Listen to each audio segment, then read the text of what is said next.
ரொம்ப நாள கேட்டுக்கிட்டே கிடக்குறீல நீ அக்கா நான் தான் சார் அப்படின்னு ஏதாவது போட்டு வை பையனை வச்சு அதை யாருன்னு பார்க்க என்னன்னு பார்த்து வச்சு ஐடியா எடுக்கிறேன் நான். பள்ளிக்கூட வாழ்க்கை என்ன சொல்ல போறாங்க, ஒரு வாத்தியார் பிடிக்கவே பிடிக்காது.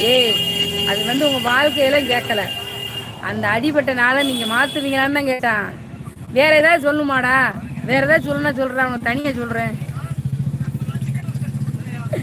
லைவ்ல மானத்தை வாங்காதடா. நான் அடி வாங்கினதெல்லாம் எல்லாம் சிரிப்பீங்க. வேற எல்லாம் சொல்லவா, சொல்லணுமா சொல்ற திலீப்பு. வேற என்ன சொல்ல போறாங்க இவங்க. ஒரு வாத்தியார் ஒரு டீச்சர் லவ் பண்ணுவாரு. அந்த லவ் பண்ண வாத்தியார் எங்க டப்பாக்களை வச்சு வச்சு பூ கொடுத்துட்டு வர சொல்லுவார் அந்த டீச்சருக்கு. அது வேணா சொல்லவா. ஆளு மண்டலையும் பாரு, டப்பாக்குள்ள ஒழிச்சு வச்சு அந்த டீச்சர்கிட்ட போய் பூ வச்சு யார் ரகசியமா கொடுக்குறாங்க அப்படின்ட்டு ஒவ்வொருத்தரா அனுப்பி யார் நல்லா பத்திரமா போய் தெரியாத மாதிரி கொடுத்துட்டு வந்தாங்களா. அப்போ அதனால நாங்கள் வந்து என்ன செய்வோம், நல்லா கரெக்டாக ரகசியமாக கொடுக்குறோம்.